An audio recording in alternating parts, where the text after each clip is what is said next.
Welcome to Season 3 of On the Spot at PCC, your go-to source for what's happening around Portland Community College.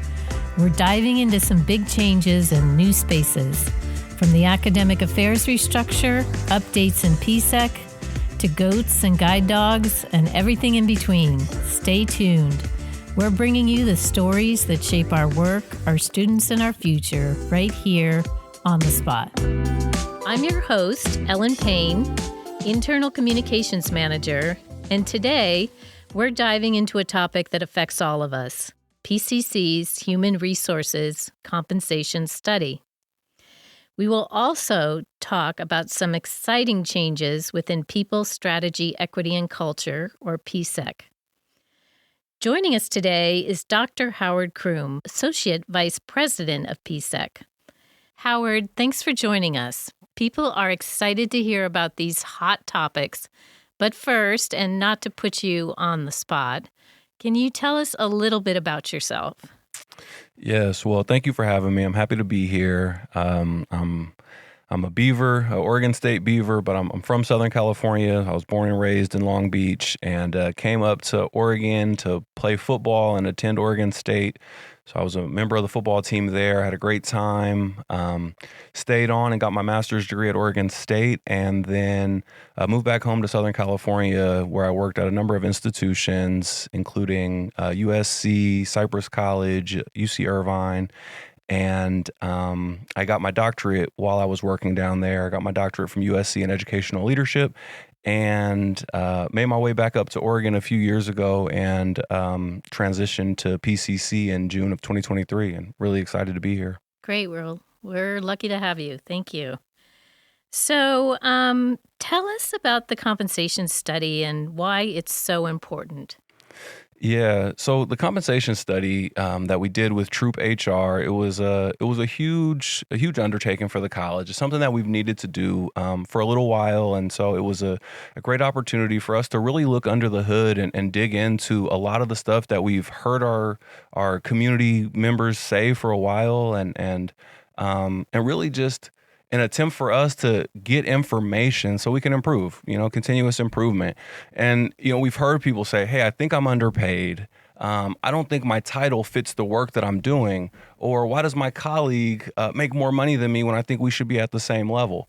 We've heard a lot of these questions before. We've heard that this process feels outdated or doesn't serve the employee in the way that we really want it to from an HR perspective. And so, but a lot of that has been anecdotal information. It's been stuff that we've heard, but we didn't really have the system-wide tangible data to act on these things. So, without the data, we risk our fixes and our remedies being reactive, piecemeal, and possibly disrupting, equity somewhere else or continuity in another part of the structure that we're not considering. So this study really for the first time in a long, long time gave us a much fuller picture of compensation, our organizational structure, our market competitiveness, and pay equity.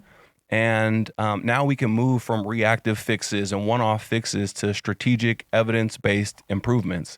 So it was a huge win for us to commission this study in general. And just to touch on a little bit of the what the study covers, it really looked at 5 key areas. It was organizational structure, which looked at the span of control, it looked at span of control, supervisory ratios, and staffing levels compared to others in the market, other organizations in the market. And also looked at job documentation, which is the accuracy of position descriptions, whether titles and levels reflect the work that folks are doing, the responsibilities that they're carrying. So how accurate are those position descriptions, essentially? It also looked at compensation practices, so how employees are placed in the salary structure, how we handle reclassifications, as well as things like the application of a bilingual differential, and whether or not things like education should or shouldn't be included as a pay factor when we place folks in the salary structure. Next, it looked at pay equity compliance. So there was an equal pay analysis done in conjunction with Oregon Equal Pay law really looking to find gaps that are unexplainable. So we'll take an equity grouping, folks who a series of positions that have similar levels of knowledge, skill, responsibility, and we'll group folks together and do an analysis to say, are the differences in pay between these folks explainable based on our pay factors at PCC? So that was a really important analysis for us to be done. And then lastly, we looked at market competitiveness of both compensation and organizational structure. So comparing our salaries and our org structure against our peers in the market, both in higher ed as well as some other markets. Well, it sounds very comprehensive. Was there anything that stood out in the findings that you could talk about? Yeah, a lot of rich data came from the findings. I'll touch on a few things from each of the key areas. So looking at org structure, one thing that they highlighted was that we have varying reporting structures and titles, meaning we have some people who are managers, but folks don't report to them. We have some people who have a lead in front of their title and do manager-like work. And we found that staffing levels compared to our peers are light in some areas and maybe stronger in other areas. But I think what's important, particularly when we're looking at staffing levels and things like that, or in org structure in general, is we have to take those findings and interpret them within the context and the reality of PCC. So, for example, if a finding was that, hey, we're really well staffed in one area of the college compared to our peers, then we have to ask ourselves, do our peers have multiple locations, for example? Do our peers have the realities that we have? So, but really, really good data for us to start off as a launching point. Looking at the job documentation piece, the big finding was that about 70% of our job titles, our position descriptions and classification descriptions are accurate. But that still leaves 30% that aren't accurate. So while it's good that we've got a good group that's accurate, we still have to address that 30%. And there's some inconsistency around titling. Some titles may be a little inflated in some areas, maybe outdated and need to catch up in other areas. And that there are some employees who are doing work beyond their classification. So it gives us an opportunity to address some of that. When we look at compensation practices, there were some findings there related to some outdated policies, particularly the way that we place people on the pay scale. Trupp really had an interest in helping us update our bona fide pay factors and making sure that we're able to be flexible and nimble and consider unique experience, consider education beyond minimum quals, and just be a little bit more, like I said, flexible with how we place people, so we can make sure we're accounting for the breadth of experience that folks are bringing in. In pay equity, there was some opportunities for us to address some gaps and to look at how we assess pay equity internally and a cadence by which we assess it internally. So there was some great opportunities there for us to respond from a pay equity standpoint. And then lastly, the market information. I think the market competitiveness was the big one. And this is the one that people are most focused on. And so what the study found in general was that PCC, compared to our peers, on average, our midpoints of our salary structure are above market for many of our employee groups. And this one is interesting because I think it surprises a lot of people when we have that finding, and it's a little bit nuanced. The reason why it surprises folks is because we often hear people feel underpaid. And we hear from managers that, hey, I'm trying to fill this position and I'm struggling. It's been vacant for a long time because the pay is not competitive with it's not competitive with the market. They can take a job somewhere else. Now minimum wage is X, and that's intriguing to folks. And so it's important to understand that while our midpoints are above market, a nuance is that our pay structures are wider than our peers. So for example, some of our salary bands we have 17 steps in the salary structure, while our peers have 10 to 12 steps. And that wide range, it means that the highest earners at the top of the pay structure are above market. And the folks who are at the lowest end of the pay structure, which are often the ones who, when we're bringing new people into the market or into the community, to the college community, those are the folks who are on the low end. And so it validates what the managers are saying. Hey, I'm struggling to hire an employee who's earlier in their career says, man, my pay is low and it's taken forever for me to advance through the pay structure. So it feels like I'm unfairly underpaid. And a lot of that stuff has to do with our structures being wider than they're recommended to be. So while the midpoint tells one story, it doesn't reflect what a lot of people experience because they're hiring at the salary floor. So it creates a real tension, and part of it is our salary structure, because on paper we're above market, but employees don't feel that way. And in a lot of cases, they're not wrong. And so there's a somewhat of a disconnect, but the good news is that we have the data. It validates that at the lower end of the structure, we're low, and at the higher end, we need to do some stuff too. So it really gives us an opportunity to address what we've heard from a data-informed perspective. What kind of timeline are we looking at for implementing the study's recommendation?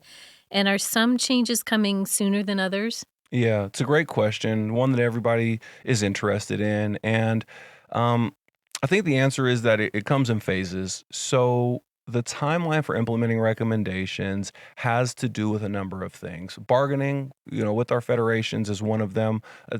Some of these findings and recommendations are things that need to be bargained with our federation partners. And so right now we're in the middle of an economic reopener, and we are stepping through the findings from the Trupp study with the unions and prioritizing from a bargaining perspective. But to take a step back, actually, before bargaining, the first priority coming out of this study is the equal pay analysis. So we have had a number of positions that have been identified as possibly being underpaid or overpaid relative to their equity grouping, again, which is positions doing work of comparable character. And the difference in pay is not clearly explainable by our bona fide pay factors. So that's the very first thing we're addressing. There's a compliance element to it, but it's a strategic priority for us. It's something that matters. We have this data. It is of the utmost importance. If we know from a data-informed perspective, hey, there's a pay equity issue here, that's the first thing that's important to us. So we're starting there. We're also in bargaining with our unions, and it's important to note that we're in a time of fiscal sustainability planning. So in the current biennium, 25 to 27, we are leaving no stone unturned when it comes to our fiscal sustainability. So some of that drives this. The recommendations, some come with a price tag, some create savings for PCC. So we're really working through that. What is the net impact? But some of the findings had to do with things like these positions, for example, are not titled appropriately. Maybe they need to be titled higher. Well, when we make when we implement that recommendation, for example, that's going to result in possibly restructuring departments and just things that have to do with finances. So we have to really make sure we stage it strategically and that we respond to the recommendations in a way that our college community needs us to, that meets the needs of the college while balancing our financial realities. You got your work cut out for you. Absolutely. But, I'm encouraged by it because, like I said in the beginning, this is stuff that in one way or another, we've heard from folks. I want something different. I want my stuff looked at. I want more clarity. I want more transparency. And hey, this system feels outdated. We have heard all that stuff. And the good news is that a lot of what we heard can be located right within this report. And the findings aren't disagreeing with what folks say. In a lot of ways, they're confirming and adding more context and actionable recommendations. That's great. Thank you for shedding some clarity around this report. And now we're going to switch gears a little bit. Can you tell us about some of the changes within PSEC and what's exciting you most about them?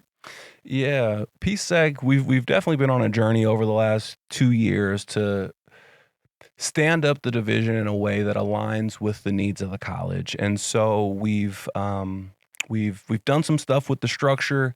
And what I'm really excited about is the next iteration of PSEC. We are hiring a director of talent management and development. And what this person is going to do is oversee a department that's dedicated to the strategic development of PCC employees and the ongoing learning and engagement with employees. So I'm excited to roll out in the 25-26 academic year a new employee orientation program that we will run monthly so that as we bring folks into the organization all across the college, there will be an opportunity to introduce resources right on the front end, introduce priorities, PCC culture, and just to do some, frankly, enjoyable employee engagement stuff on the front end to, just build that community and strengthen the foundation for our new employees. So that's something that's so important for us, and eventually we'll expand that to